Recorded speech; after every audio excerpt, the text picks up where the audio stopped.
مدینہ واپس جب امام زین العابدین آ گئے تو تاریخ میں آتا ہے کہ امام زین العابدین کے سامنے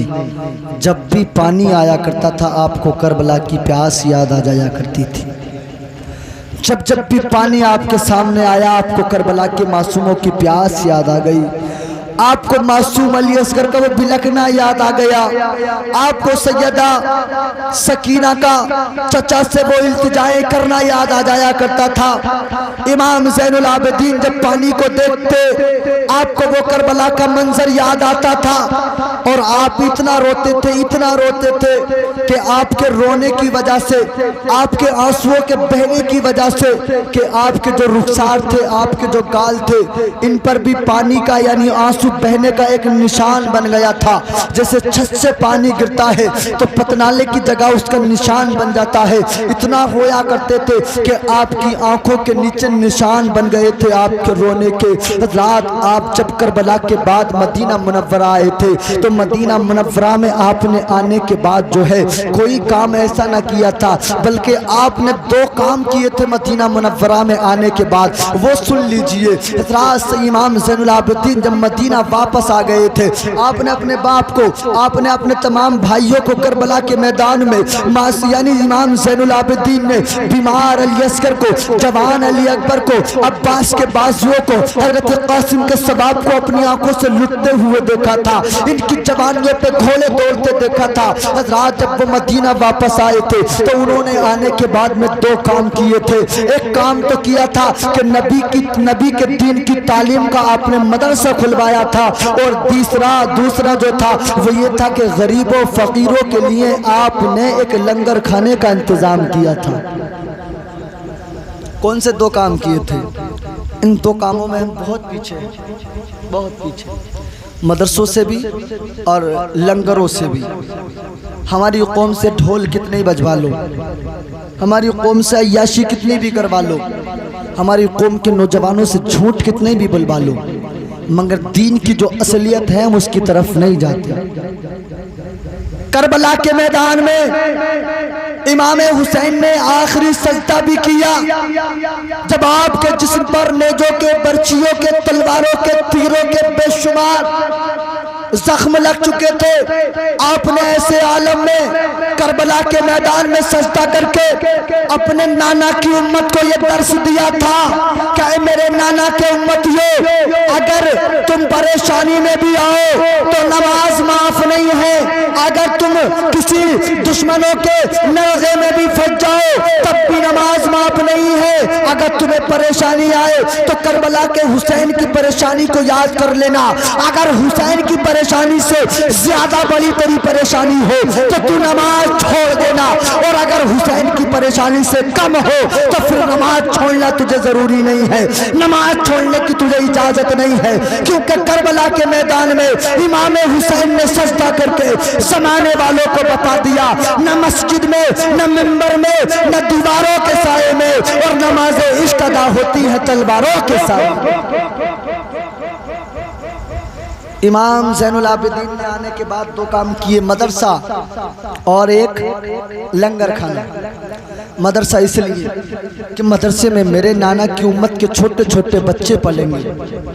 وہ بچے جن کے باپ نے انتقال کر لیا ہے، وہ بچے جن کی مائیں بچوں کو چھوڑ کر رخصت ہو گئی ہیں، جن کے پاس پڑھانے کا کوئی آسرا نہیں ہے، جن کے پاس پڑھانے کا کوئی سامان، کوئی پیسہ نہیں ہے، وہ چھوٹے چھوٹے بچے جب مدرسے میں میرے نانا کی شریعت کو پڑھیں گے، جب مدرسے میں میرے نانا پہ نازل ہونے والا قرآن پڑھیں گے تو وہ اس دین کو آگے لے جانے کا کام کریں گے۔ اور اگر کوئی بھوکا مہمان آئے گا، کوئی یتیم یا کوئی مسکین آئے گا، کوئی غریب آئے گا تو اس حسینی لنگر کھانے سے اس کو بھر پیٹ کھانا کھلایا جائے گا، کسی کے لیے منعیدی نہیں ہوگی۔ حضرات وقت گزرتا گیا، ٹائم آگے بڑھتا گیا، مگر ایک وقت وہ بھی آیا کہ جب کوفہ کا جو گورنر بنا، وہ مختار نام کا ایک شخص جب کوفہ کا گورنر بنا، جس سے تاریخ میں المختار سقفی کے نام سے جانا جاتا ہے، جب مختار کوفہ کے گورنر بنے تو انہوں نے کرسی پر بیٹھنے کے بعد تمام کے تمام قاتلان حسین سے انتقام لینا شروع کر دیا، اور پورے کوفہ خلفاء کے اندر یہ اعلان کرا دیا گیا تھا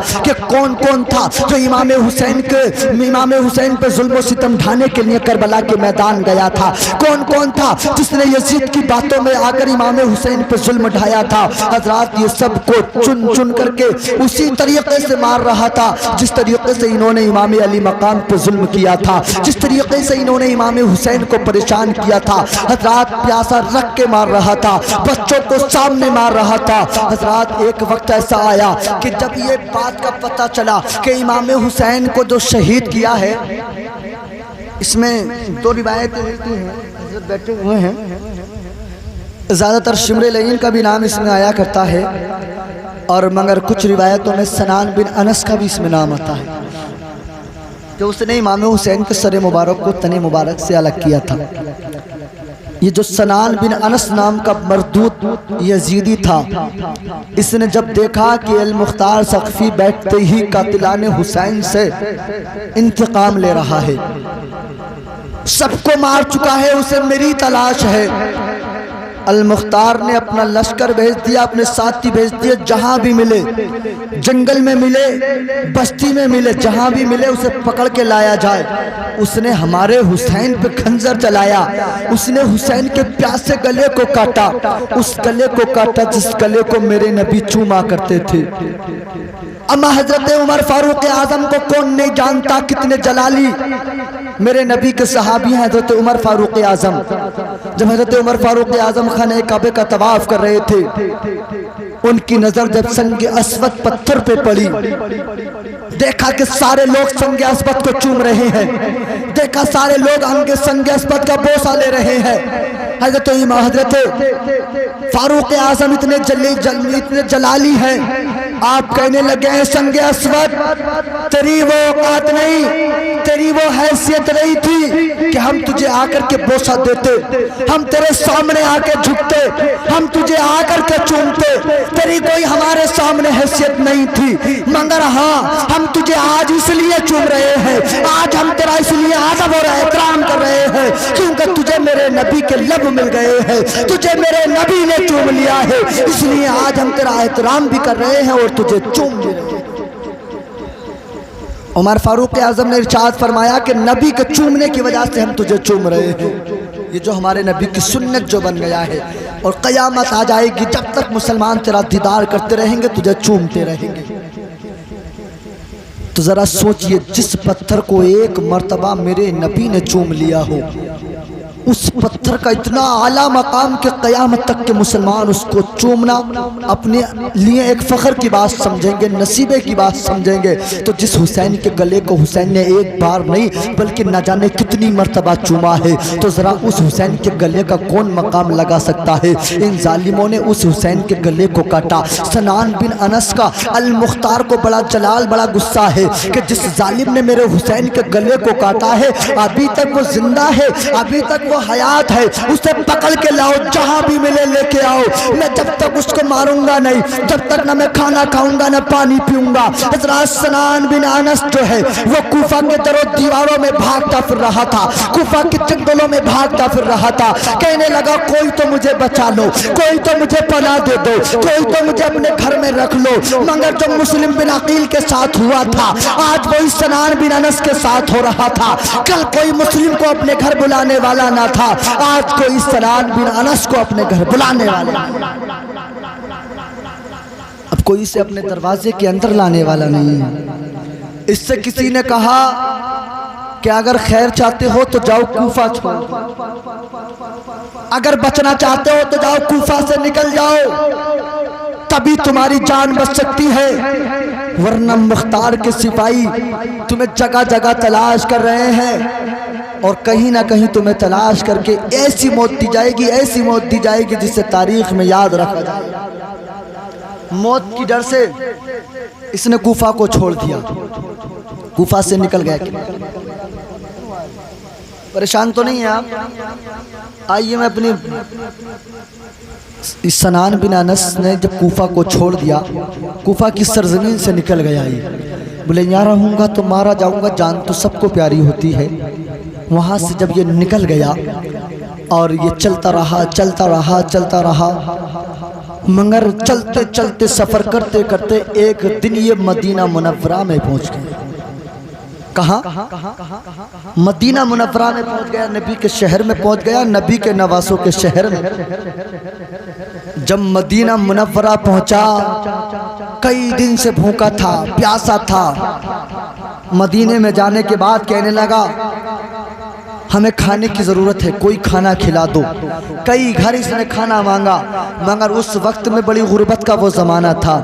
اس وقت میں لوگ دوپہر کا کھا لیتے تھے تو شام کا پتہ نہیں، شام کا کھا لیتے تھے تو دوپہر کا پتہ نہیں۔ حضرات یہ ایسے عالم میں زندگی گزر رہی تھی۔ اس نے کئی گھروں مانگا مگر نہ مل پایا۔ اس سے کسی نے کہا کہ اگر تجھے کھانے کی حاجت ہے، اگر تجھے کھانے کی ضرورت ہے تو چلا جا، یہاں پر ایک ایسا لنگر ہے جہاں دور و دراز سے غریب آیا کرتے ہیں، جہاں دور و دراز سے مسکین آیا کرتے ہیں، اور جو بھی اس لنگر میں جاتا ہے اسے منع نہیں کیا جاتا ہے، بھر کے پیٹ کھانا کھلایا جاتا ہے۔ اس نے پتہ پوچھا اور پوچھتے پوچھتے پہنچ گیا اسی جگہ جہاں کے امام حسین کے صاحبزادے آپ کے بیٹے امام زین العابدین نے لنگر کھول رکھا تھا۔ گیا، اس نے دیکھا کہ اس لنگر کھانے پہ نبی کی سنت کے مطابق کھانا کھلایا جا رہا ہے، دسترخوان لگا ہے، مہمان بیٹھے ہیں، مہمانوں کو انتظار ہے کہ کوئی سبزی لے کے آئے گا، کوئی روٹی لے کے آئے گا۔ سارے لوگ دسترخوان پر بیٹھے کھانے پانی کا انتظار کر رہے ہیں۔ اتنے میں یہ سنان بن انس بھی وہاں پر پہنچ گیا۔ اس نے جانے کے بعد دیکھا کہ دسترخوان سجا ہے، بہترین موقع ہے، چلو چل کر پہلے دسترخوان پہ بیٹھ لیا جائے، جان پہچان کسی سے بعد میں کر لیں گے۔ اب جب یہ دسترخوان پہ بیٹھا تو ذرا سیدزادے کا مزاج دیکھے، ذرا سیدزادے کی انوکھی چہل یعنی پہل دیکھے، ذرا سیدزادے کا قانون اور کام دیکھے۔ حضرات یہ پلیٹ پیالہ لے کر بیٹھ گیا کھانے کے انتظار میں، مگر اس کی نظر پڑی تو اس نے کیا دیکھا کہ اس لنگر پہ کھلانے والا کوئی ایسا نہیں ہے کوئی عام انسان ہو، بلکہ امام زین العابدین نے لنگر کھولا ہے، اور آپ کی سادگی کا یہ عالم تھا کہ آپ اپنے مہمانوں کو اپنے ہاتھ سے کر کر کے کھانا کھلا رہے تھے، اپنے ہاتھ سے کر کر کے کھانا کھلا رہے تھے۔ آواز متاثر اس لیے ہے کہ 12-13 دن سے لگاتار آواز بیٹھی ہوئی ہے، آپ آواز پہ دھیان نہ دیں۔ میں بات جو آپ کو بتا رہا ہوں بڑی پیاری بات بتا رہا ہوں، اس گھرانے کی بات بتا رہا ہوں۔ قسم خدا کی جس گھرانے کا ذکر ہم جس مجلس میں بیٹھ کر کے کریں اور اگر دل میں تمنائیں بسا لیں، میں زیادہ تر مجلسوں میں یہ کہتا ہوں، جلسوں میں یہ بولتا ہوں کہ جب تم ذکر حسین کی محفل میں جایا کرو تو اپنے دل میں کوئی نہ کوئی نیک تمنا لے کے جایا کرو، اپنے دل میں کوئی نہ کوئی نیک ارمان لے کے جایا کرو، کیونکہ ہم حسین کی محفل میں جا رہے ہیں۔ حسین کی محفل میں جا کر کے بیٹھیں گے تو حسین کے ذکر کی برکت سے اللہ ہماری دعاؤں کو بھی قبول کر لے گا۔ اس کی محفل میں جب بھی بیٹھا کرو تو دل میں کوئی نہ کوئی نیک تمنا، اس کی محفل میں بیٹھنے سے اللہ تعالیٰ ہماری دعائیں قبول کرتا ہے۔ امام زین العابدین کھانا کھلا رہے ہیں، امام زین العابدین نے کھانا کھلایا، جتنے مہمان آئے تھے سب کو سبزی روٹی پانی سب اپنے ہاتھوں سے دے رہے ہیں۔ اس سنان بن انس نے جب زین العابدین کو دیکھا تو اس نے پہچان لیا، زین العابدین کے چہرے پہ اس کی نظر گئی تو پہچان لیا، کیونکہ کربلا میں کون تھا جس نے امام زین العابدین کو نہ دیکھا ہو؟ ارے امام زین العابدین وہ ہیں جو کربلا سے لے کے کوفہ تک ان کے ساتھ رہے، اور جو کوفہ سے لے کے دمشق تک شام تک ان لوگوں کے ساتھ رہے۔ امام زین العابدین کے گلے میں ان لوگوں نے جب توق ڈالا تھا نا، تاریخ میں آتا ہے کہ وہ توق بھی اتنا بھاری تھا کہ سیدزادے نے اپنے سر کو نیچے جھکا لیا تھا، اور جو رکوع کی حالت ہوتی ہے نا، ہمارے رکوع کی جو حالت ہوتی ہے، اس حالت میں اس سیدزادے نے کربلا سے لے کے کوفہ تک کا سفر کیا تھا، کوفہ سے لے کے دمشق تک کا سفر کیا تھا۔ یہ اسلام یوں ہی آسانی سے ہم تک نہیں آ گیا ہے، ہمیں کیا ہے، ہم تو پیدا ہو گئے، مسجد کے امام نے آ کر ہمارے کان میں اذان پڑھ دی، مبارکباد دے دی، مبارک ہو بھئی تم مسلمان کے گھر میں پیدا ہو گئے ہو۔ نہ کسی سے منتیں مانگنی پڑی، نہ کسی سے ہمیں دعائیں کرنی پڑی، اللہ تعالیٰ نے ہمیں مسلمان کے گھر میں پیدا کر کے مسلمان کر دیا۔ ارے ذرا پوچھو، مسلمان بنانے کی اہمیت ان سے پوچھو، مسلمان ہونے کی اہمیت ان سے پوچھو جنہوں نے کربلا کے میدان میں 6 ماہ کے علی اصغر کو بھی قربان کیا ہے، 18 سال کے علی اکبر کو قربان کیا ہے، 22 سال کے قاسم کو قربان کیا ہے، عباس کے بازوؤں کو کٹایا ہے،